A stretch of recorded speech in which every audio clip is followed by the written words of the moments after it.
Hey, solopreneurs, Gabe here. Today we have Loraine Van Tuyl of the Sacred Healing Well on the podcast. She's going to talk about how to ground yourself and ground our energy so that we can boost our productivity. She's an eco psychologist and a shamanic guide, and she's going to share some great information.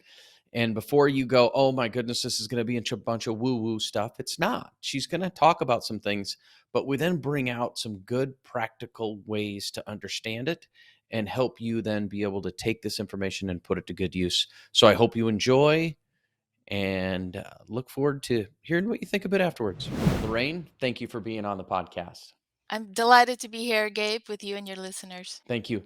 Today, we are going to talk about tips on how to ground your energy and boost your productivity. And you've got all kinds of great information that we're going to share. But before we get into that, I'd really love to hear your story. How did it end up that you and I are on a podcast here in 2021 talking about grounding and boosting energy? Help me understand your story. I am so delighted that you're taking a risk with me because I know a lot of entrepreneurs and business people, when they hear energy, it's immediately like, what is this woo-woo crazy stuff? And there is a lot to be said about energy. It is mysterious. It's that invisible stuff that keeps the house going, that keeps a car going, that keeps us going. So I'm not going to go too much into the subtle bodies and the different energy fields, the chakras, and the auras. But if anybody's interested in learning more about that, I'd be happy to share some resources. But I think for all purposes for today, I think it's going to be wonderful to think of ourselves as a house, and there's energy that powers a house. And the reason why I came up with this title, there's many titles I could come up with, but really I am into holistic healing. And your podcast is about money, and I have discovered for myself actually that when you do holistic healing well, it boosts everything, including money, including your prosperity, your health, abundance. It has a lot to do with scarcity and healing these fear-based mindsets and things that we do. So I thought it would be a nice way to marry these two concepts, and I so appreciate you being inclusive and having somebody like me who's a soulpreneur talk to other soulpreneurs. And even if you're not a soulpreneur, I'm sure there are many soulpreneurs that are in the closet that are maybe in your business and want to feel more included. So, and I think anybody can benefit from the teachings that I'll share today. Your business can benefit, your health can benefit, your family can benefit. So, I am so delighted that you're having me today. Oh, well, you said something just a second ago that I want to make sure that we talk about because I noticed it on your website. When you said soulpreneur, you mean soul, like your soulpreneur. So soulpreneur. Where when I talk solopreneur. So you're talking soulpreneur. Help me understand what a soulpreneur is. Yeah, so soul and energy are sometimes the words that are used interchangeably. So I use the word soulpreneur, and I also have a course that will be out called Soul Authority. And it's the idea of really being in charge, owning your own energy, and really understanding where the leaks are, where other people are maybe invading it, and where you're not managing it. So another way to look at your soul or your energy is to think of your energy always being in flux, in motion, energy in motion. Some people refer to that as emotion or made that link.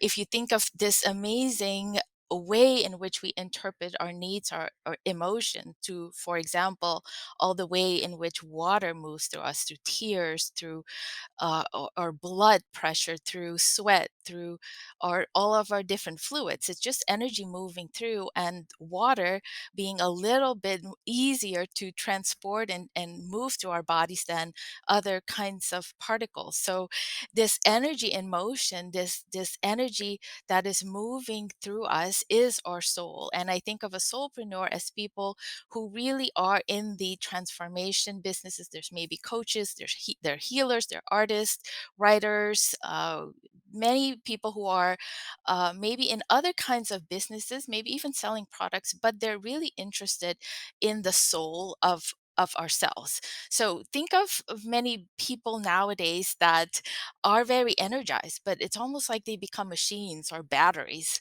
right? They're like these artificial packets. And yes, they get energy. Maybe who knows where they plug in, and they might cycle their energy with their customers and money coming back.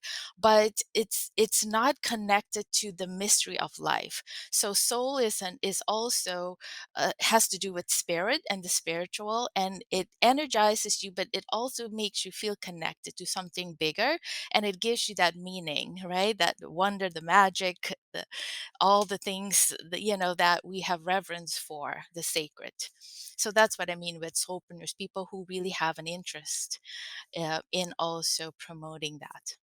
Interesting. So if we were to take a solopreneur and call them a soulpreneur, they're focusing on the energy, the connection to the source, or connection to whatever their piece in the world, but also they're serving people. So there's a business that comes with it as well. Is that a good way to look at it? Yes, yes. And a more secular way of looking at this, or talking about this, would be aligned. And without going into the energy or all the that woo sort of mysterious stuff that can intimidate people, you have a lot of people talking, for example, if they're in the health business or other kinds of businesses, like be mind, body, spirit aligned, for example. Or make sure your mental processes, your emotional process, your actions, your physical processes are aligned, they're congruent. You're not saying and promising you're going to do this thing and, sort of skimp out or flake out or don't follow through with your promises.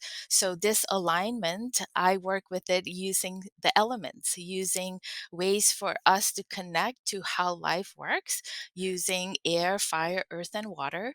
And I connect our mental to air, our breath. I connect our heat, our passion, our courage, our life energy to fire, the sun.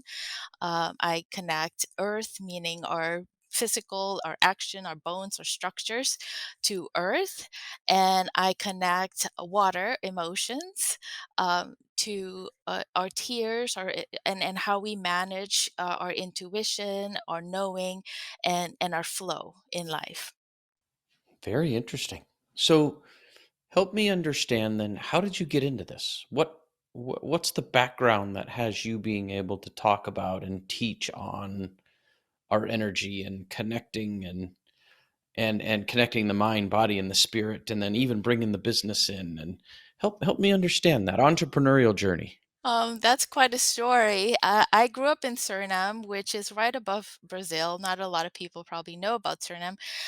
It's 95% covered by trees, Amazon rainforest. So I grew up in the forest playing. I love to hide there. I was very sensitive. I'm an empath and could not manage the emotions around me, the intensity. And if people were in conflict or anybody said anything mean or harsh, I would go to the principal's office often for crying at the drop of a hat. My mother would threaten me with reasons to cry because I could not articulate all that I was absorbing. Empaths, Judith Orloff, who's a psychiatrist, defines an empath as somebody who's like a sponge and just absorbs all the joys and the stresses that other people are carrying. I would say they're even the hidden stressors and the hidden anxieties and things, kind of the underground energy, right? Because many of us, especially in the Western world, are kind of split, and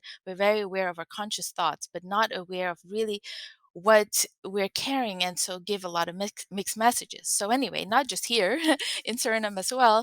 And so I was processing and felt like in the forest where there are still a lot of mystical traditions and cultures and peoples, I felt much more aligned. And it was an intuitive thing, as well as, these documentaries would show on TV. My father was very into this. So intuitively, I would get many of the symbols and the metaphors, and I felt much more at peace. Even a symbol, an early excuse me, spirit guide would be Mowgli, and I just got that story. I got that that is safe, that's aligned.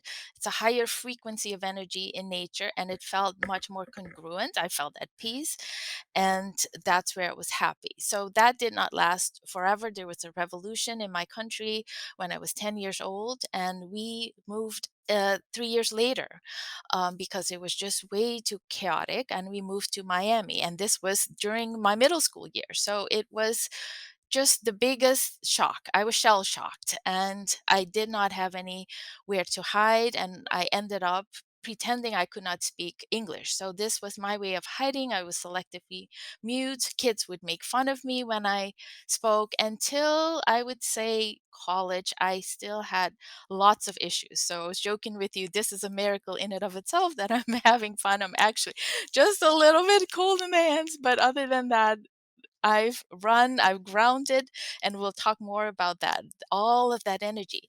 I had no idea that all this energy had to do with not just me and learning to identify my emotions. I had to learn actually how not to over identify with my emotions, just learn to identify what this energy was and what it was saying to me, why it was moving through me, what it was about, what imbalances were irking me the most, what I wanted to balance out. And that took a few good decades.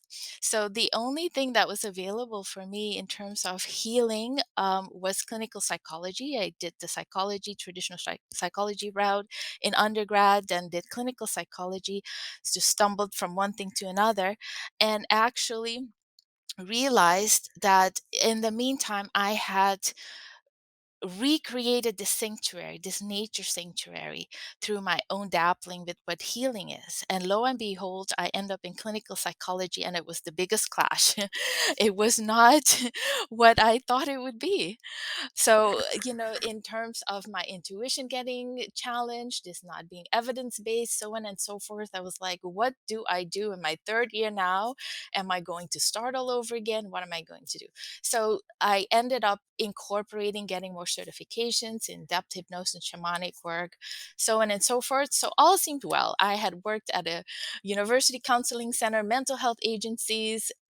I never thought of myself as an entrepreneur. So when I started my private practice, it was kind of like I see my clients, they pay me, and everybody's happy. We have this exchange of energy, and it's much more focused on this holistic healing aspect, which is quite different than what the business world is about. Not all the time, but often, because especially in this in the online business, which is where I ventured, I felt this calling to write a memoir, and just assumed that my memoir would have little feet and sell itself, and then realized I would have to promote this memoir. How? Where? Online and on a platform. So that's how I ventured into the online social media scene maybe 5 years ago. It was 2016, and started to get intrigued by, okay, I do like my message spreading, but was not integrating my business at all with my holistic mindset. So in terms of what felt different, right, in social media or selling your courses, there's a lot of marketing that has to do with creating a sense of false urgency, maybe, or this pressure, having people take action or change your mindset. And in my practice, all of that would actually, you are taught to be aware of your power and your influence. You are taught to empower your clients so that you don't use your energy in that way to get them to move to this positive outcome that might not necessarily be positive, whether it's or not, whether it's saving a marriage or not, or saving something, doing something. They might actually need to go deeper, grieve more, maybe understand who pressure them and who they're trying to please. And if this pattern, for example, let's say they keep sabotaging themselves, they make the wrong choices, they end up in the wrong relationship, make the wrong business moves, you might have to go deeper and have them understand this is a pattern. Maybe they have inherited from their parents, maybe it's a mindset pattern, and they would have to really go and dig that up and grieve that and find their own voice in how they relate to it. So here I was mixing and matching, trying to sell my course, trying to then develop ways to sell my book, and I was doing quite well. At some point, I had sold like 7 or so courses, online courses, to masterminds, making almost 9 figures. And I hit a block. It wasn't my clients and how wonderful and enriching this experience was, but my business and how I was doing things. I felt the resistance, and I felt like I wasn't going deep enough and grounding all that I was feeling about this and how I was doing wasn't really my own, and I just dropped it. I wasn't even the imposter syndrome. I just said this is not for me. I just want to go back to my one-on-one practice and remain small and don't do this entrepreneurial stuff because I assumed that is there's only one way to do it. So that's how I'm here and why I'm here, because after I did the deeper work and grounding more, I was able to really understand where things were misaligned and disconnected for me. It was almost like growing this tree and the roots were not going deep enough. They were not getting the nourish that they needed, the support that they needed, and this was not sustainable. So I did all this work, and now I feel like I'm in a much better place wanting to share this. Interesting. So you had a successful online course business going and then just decided to shut it down because it just wasn't it there was a disconnect there for who you really are. And I'll tell you why. I was being a hustler, I was being scrappy, as my teacher now, Amy Porterfield, who's the queen in terms of teaching how to do digital courses. I would just listen to the podcast. I would not want to invest more. So these were all my mindset ideas, right? I did not really understand why. I just thought I'm smart, right? I would think I'm changing my mind. I'm smart enough. I can do this, and I would just do the surface stuff. I would replicate or re-engineer things and would not understand what's happening deeper. And on the deeper level, what also needed to happen now that I understand it is how to set up a funnels, how to attract new people, how to do a webinar and speak to an audience live, and so on and so forth. I was skipping all that because I did not like that. I was too terrified. It's selling and being live and dealing with technology. That was just way too much. So I sold it to all the people who I had already worked with, who are my clients, who I had a relationship with. And it felt like all the things I was doing was just too much to maintain it because I was doing way too much on my own. I was carrying way too much on my own and did not know the infrastructure and also what my blocks were energetically that caused me to create excuses for not looking into these other possibilities of what to hire or how to invest. Even if you're going to spend some money first, you're going to make more money later. So all that thinking was beyond me, and I was not interested in going there, because I thought my mindset is like, I can do it and just take action. 5, 3, 2, all these little tricks, like just do it. And I would do it, but it was misaligned action for me. So now I'm more about aligned action rather than blind action. I like what you just said, aligned action versus blind action. I've never heard that. That's really, really good. Aligned action versus blind action. I just came up with it, I think, yesterday. It's fantastic because I'm a person who has taken a lot of blind action, especially in the beginning of my career. It's just like, all right, I know I got to do something. I'm just going to go take action and go, go, go, go, go, and figure it out along the way. Now everything is aligned action, and I'm always am taking action moving forward. But I've never heard anybody put it that way: aligned action versus blind action. I really like that. That's fantastic. Thank you so much. I think you'll like this other metaphor, and I joke a lot with my people about it, because it's not just about the aligned action, but there's a particular juncture where a lot of us get stuck, and I call it make sure you don't become a longer and stronger caterpillar. So we're used to action and we're used to being a certain way, and that's what I did. So in I have my own template of what is aligned, so I kept on doing it and was open to learning more. But as I ventured in this new field, I was just really becoming a longer and stronger, fatter caterpillar. What I needed to do, and what a lot of us are afraid to do, if you now also think of a seed, right? We need to soak up, we need to soften, we need to get into the vulnerable action and crack open, shapeshift, become something else. And it requires a certain grieving of the old self, grieving of the hangups, right? So for me, for example, to give you more context, what that meant, what that felt like for me to really become that butterfly, I had to really look at all the things that I was avoiding, where I wasn't wanting to be online or sell something online, because I had to go back to the rejection, the fear, the threat, the terror. I didn't mention during the revolution also there was political censorship, and it's a small country, so we're talking like my best friend's uncle getting killed, my other friend's father getting kidnapped. So even though I was 10, this weighed heavily on me, not saying the wrong thing, not getting my parents, in trouble. So I was already hiding in the rainforest, not saying anything, being sort of with my own wisdom and guides. Then this happened. Then, in Miami, Florida, being teased, being different, speaking different language, the second language anxiety really kicking in, the public speaking terror really kicking in. So I had to really grieve. Like that was just so sad, and it getting me emotional now. But um, the whole idea of, wow, I was a survivor.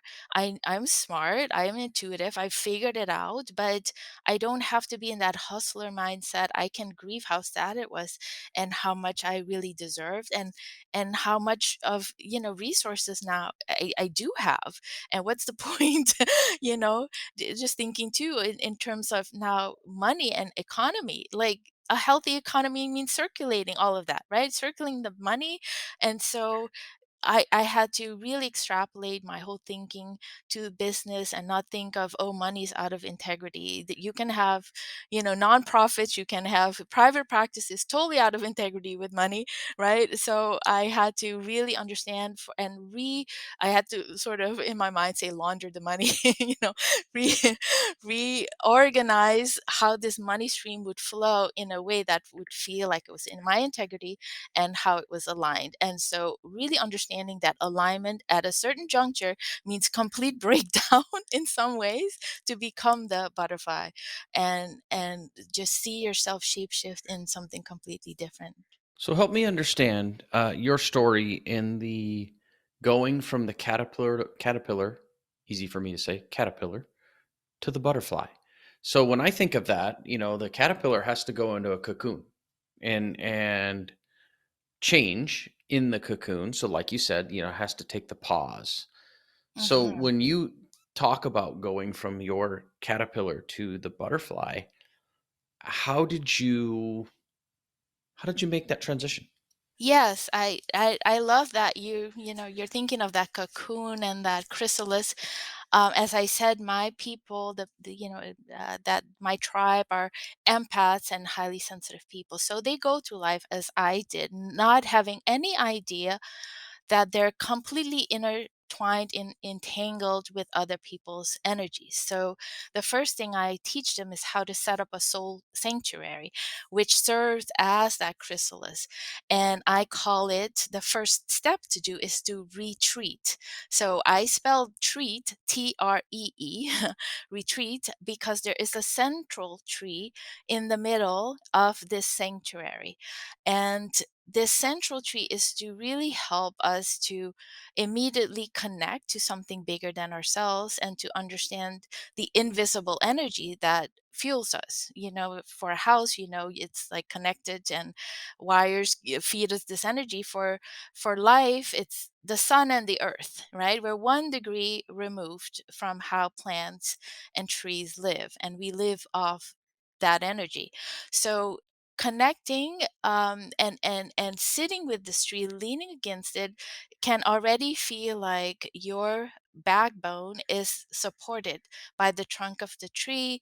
The upper part, here's we're talking about chakras, but I don't go into teaching all of that. I just have you imagine that your arms, your fingertips, the crown above your head is all like reaching outward to light, the energy coming from above, and at the same time you are connecting, to the below, to the roots. So here you have mystery and the opposites already connecting. You are absorbing the minerals, elements, plants, animals, all who've come before us have become part of the earth.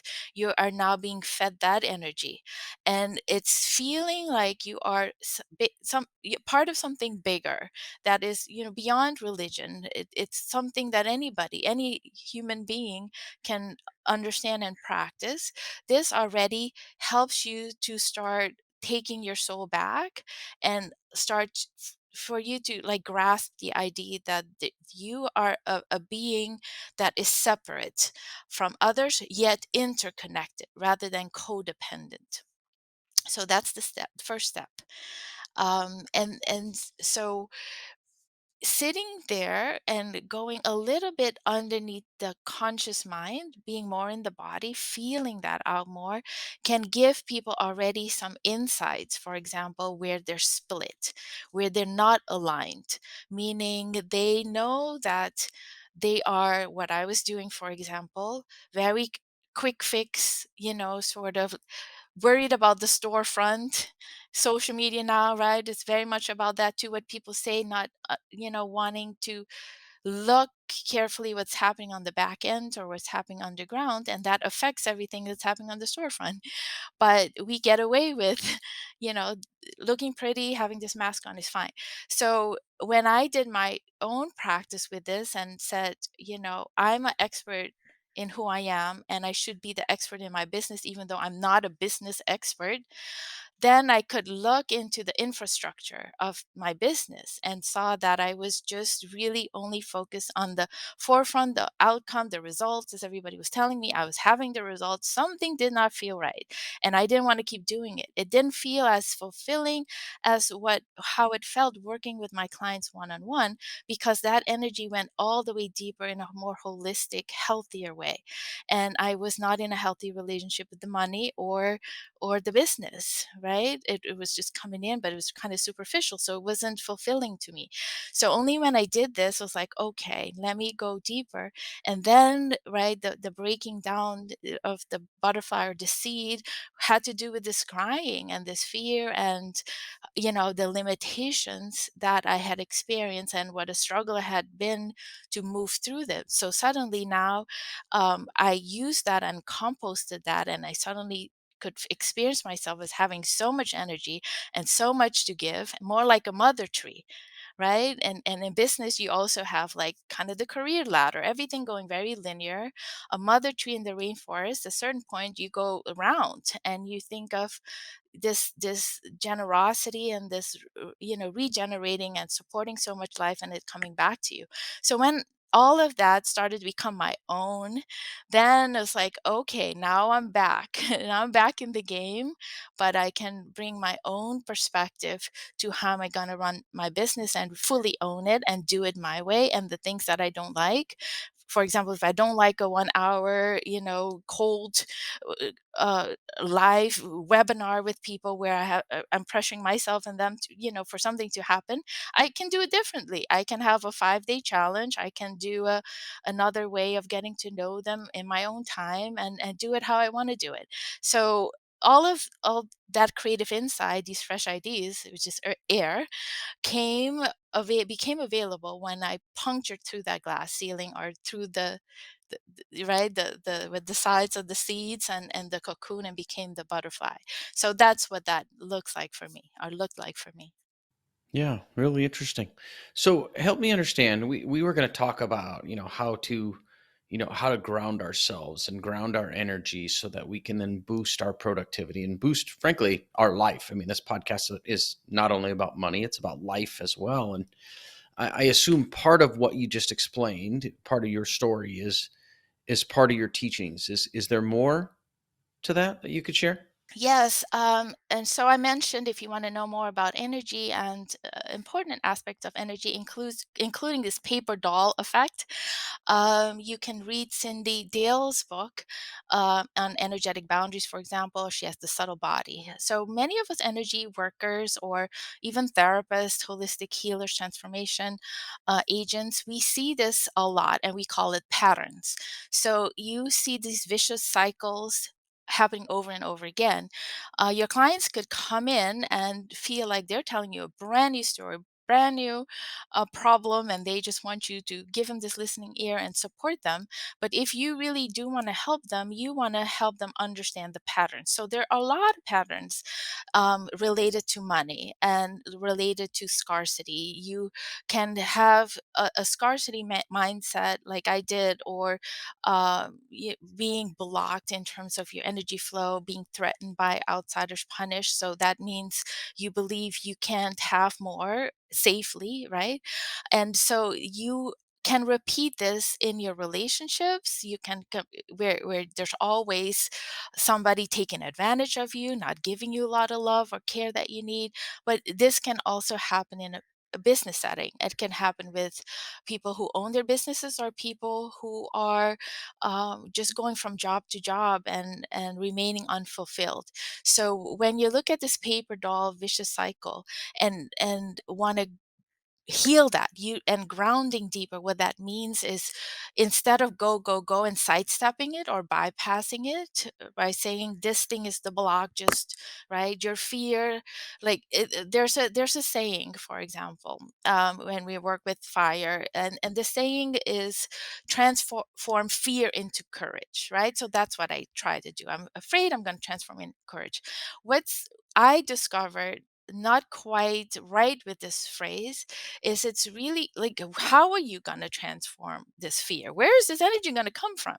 So I had to connect, right, and connect to fire, courage. It was the courage that actually alchemized the fear, broke it down, right? So that's the grounding. And as I broke it down more, there was a lot of energy, a lot of feelings in this fear, a lot of previous trauma, so to speak, and sadness and hurt and anger and so on and so forth. So when I actually, instead of sidestepped and did this blind action, stayed with it, I could heal more by giving myself more space to expand, to get softer, and to shapeshift in something else so the roots could come down, right?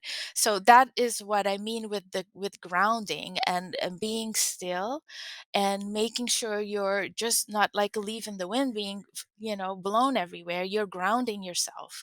You're cracking the seed open, and you know where you stand and where you belong and what you're all about. You know what you've composted, and you can feed off that energy to grow this thing that you want to grow.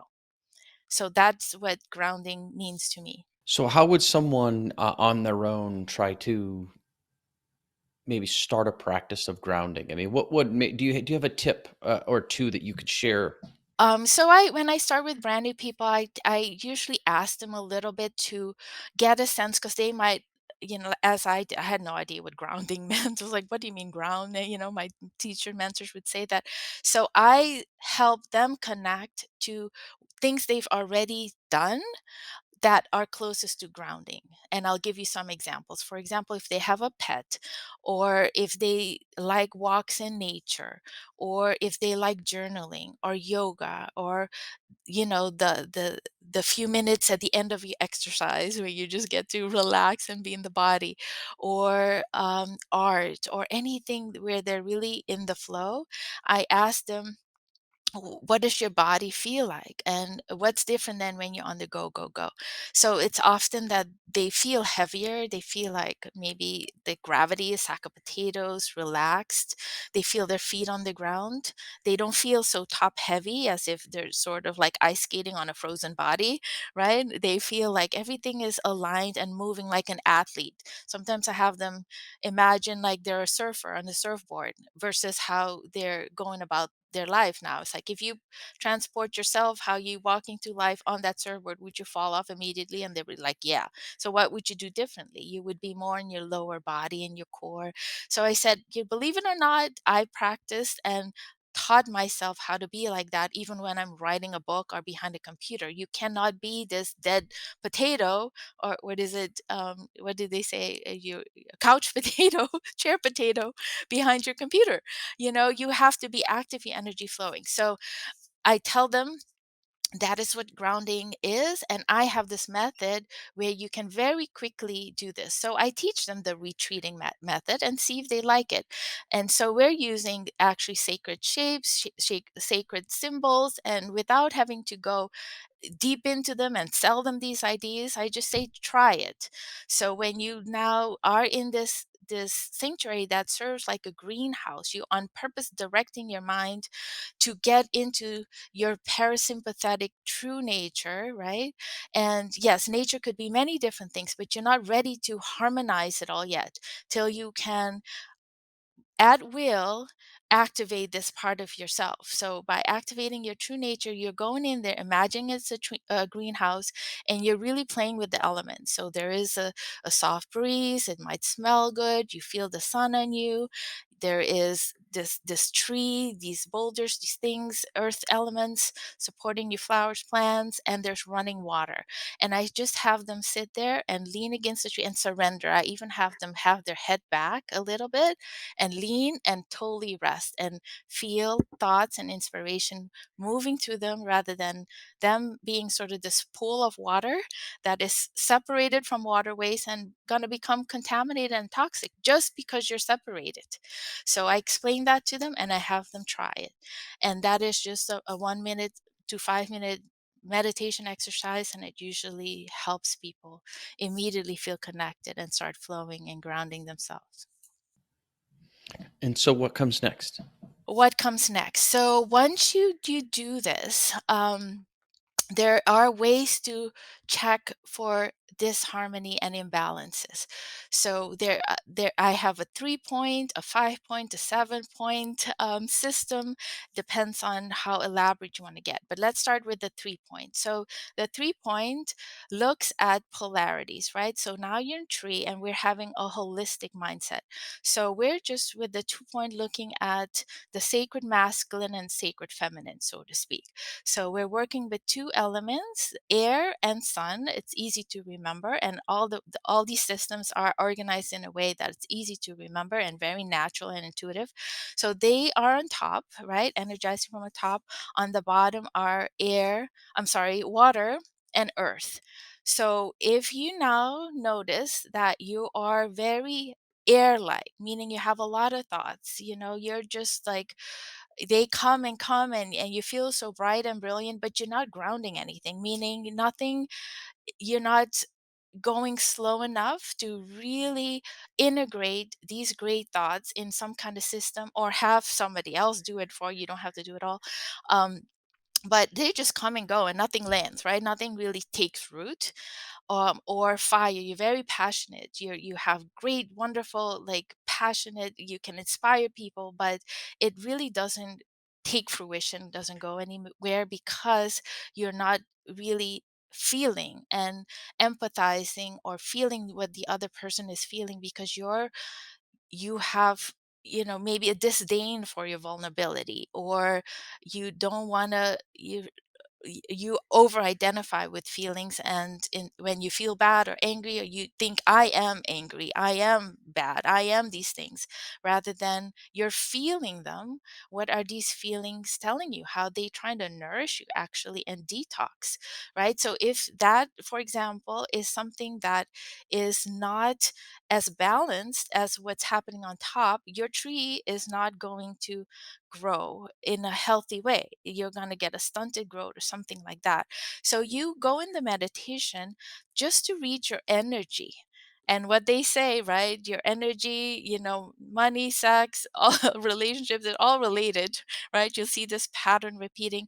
You can read your energy patterns in this way and then see if it matches what you're running into out there. And if you see this match, and also when you heal it, you can work with the triggers, what I call the trigger. Let's say you continuously get triggered and you run into the same block in your relationships or in your business, where, let's say for me, like I would shrink, I would run away, I would hide, right? Then you go look into this energy and you say, oh, when I get to this uh, like really icky, gross stuff that I hadn't really digested and composted, I don't want to go further. And of course, up there, it's not going to grow further either. So I got to go further and go deeper in it and find my own voice standing up to it, right? And say, that happened to me, but you're not going to it's already over with. You're not going to continuously, right? Like forever hijack me or own or possess me. I can outgrow this. I can change this. I can look at all that I learned from this hard experience. And I can also hold this feeling. It's not me. This feeling was my best friend actually told me what was wrong with the situation so I can move through it. And then you can move up. So that is using the two system and one example of how to read an imbalance. Okay. So if I take this to what I would call maybe a practical way of understanding it, it's find a way to get yourself grounded, Mm-hmm. and we'll call it find your center is what keeps coming to my mind. Yes. And then figure out what is causing whatever junk is coming up and whatever triggers are happening that are keeping you from moving forward, whether it's business, whether it's relationships, whether it's life. Am I reading that right? Yes, but I want to add a little bit more onto it. I'm thinking of a podcast number 398 by Amy Porterfield, and I believe, called The Uphill Battle of Being Your Own Boss and How to Move Forward.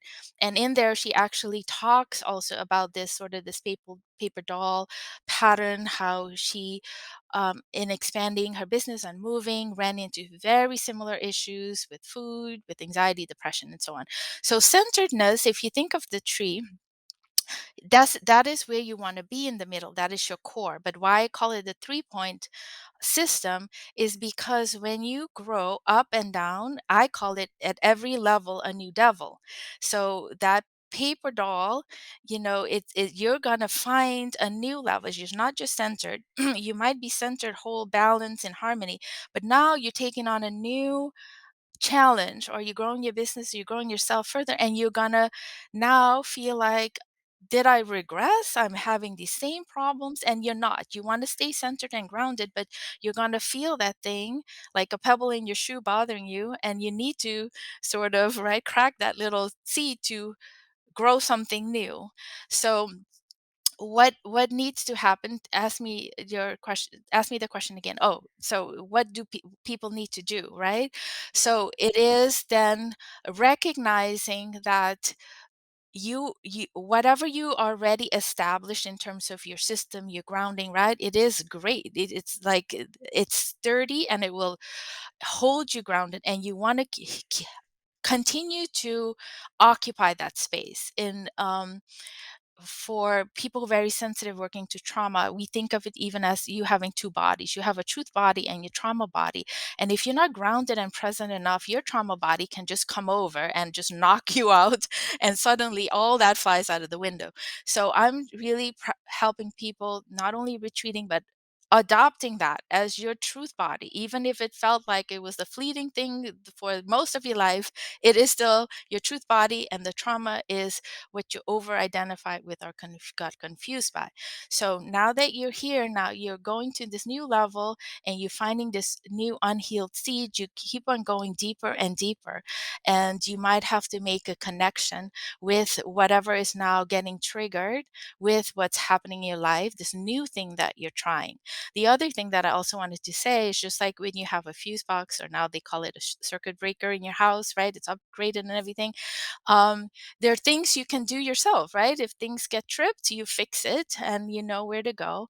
But if, let's say, something keeps tripping over and over again, like the paper doll effect, or there's a misalignment or something really where a professional needs to help you go deeper to really look at the wiring, what's happening, then you need to understand that also and get help and pay for that. So that was also, my kind of block, because like I could figure it all out all by myself, everything. So yeah, so these are some mindset ideas and things you need to look at, and just acknowledge.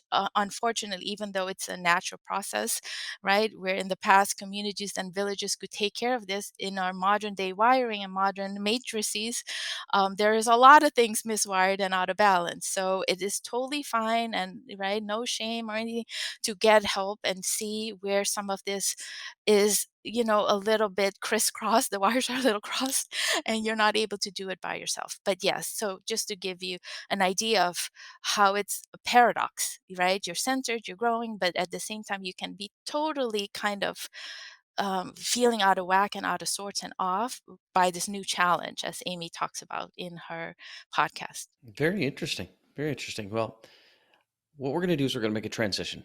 This is a podcast about money, and I appreciate you sharing all of this information to help us get grounded, how to move forward, and then, which ultimately, then, for most of my listeners, if they take upon some of these practices, will turn into making more money, having more prosperity. And so, there's three questions I like to ask every one of my guests.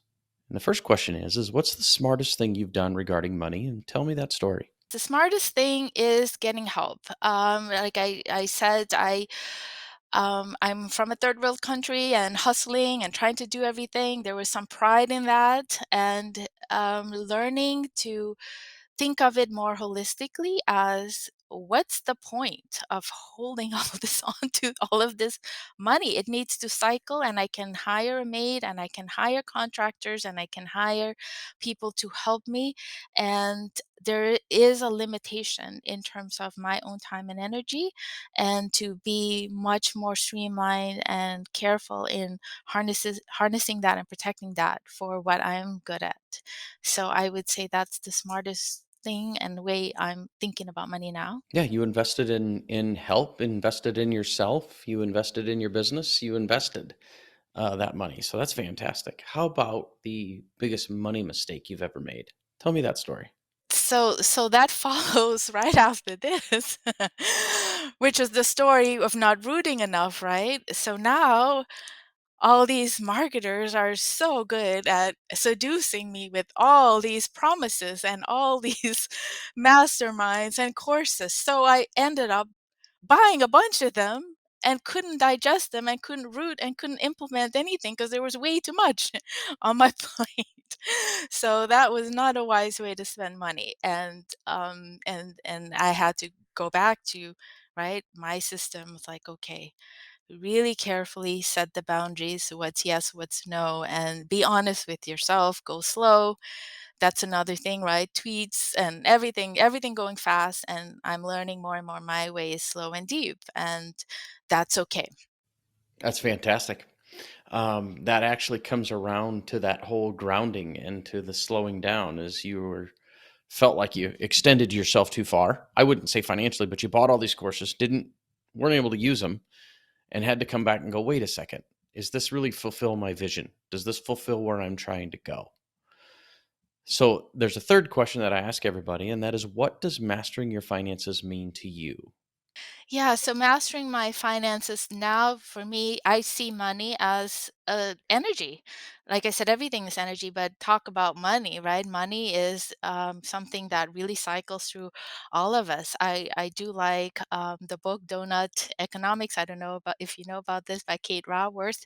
And it's very congruent with my model, where she's saying this whole idea of linear growth and economic growth is not realistic. We need to do it more in terms of a circle and a spiral, like kind of this tree, this mother tree, money tree, necessary. So I have now married all these concepts, and I don't think of money and business necessary out of integrity or greedy or anything like that. I just see where the imbalances are, and these imbalances can happen in any situation, any setting, even nonprofits. And I now see my relationship with money as my relationship to myself. If I see I have some funny thing happening with money, there's probably some funny thing that I'm feeling towards, my relationship with my energy. Am I scared to have too much energy? Too much influence, too much why? And what am I afraid of? So I really see it as a very intimate, parallel relationship. It makes sense. It's really good. I appreciate that. At how you're identifying the money as well as yourself, and then making sure that that's aligned. I like that. That's really good. So, if any of my listeners would like to get a hold of you, I know that you have, I believe, a free course that someone can take. How do they find that? How do they get a hold of you? What's the best way for them to be in touch? Yeah, that free course will pop up right away when they go to my website, The Sacred Healing Well. I also created an opt in for your freebie that I hope will be helpful. It's a cheat sheet.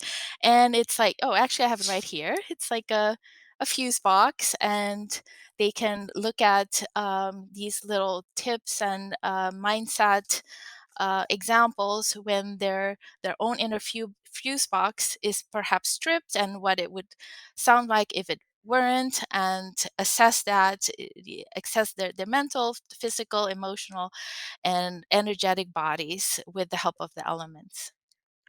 That's fantastic. And so, where do they need to go to find you? What's the website again, just to be safe? The Sacred Healing Well, and there will be a link to this particular opt-in energy well. Sacred Healing Well slash energy well. Okay, fantastic. Is there anything else you'd like to share? No, that's it. It was such a delight. Thank you so much for the wonderful questions and the opportunity. I'm majorly stretching. I've done a lot of a podcast, but not on money. But here's exactly where I need to go, right? So it's no surprise that we were connected. Yeah, it's very good. Well, I really appreciate you being on the Solopreneur Money podcast, Loraine. Thank you. You're welcome. Well, Solopreneurs, I hope you enjoyed that conversation with Loraine Van Tuyl. There's a few things that I took out of it. One, the three takeaways that I had was the first thing we got to do is we got to adopt a holistic mindset and start to think about the mind, the body, and the spirit and how they're really all connected. And then two, what we got to do is we have to retreat when we're overwhelmed.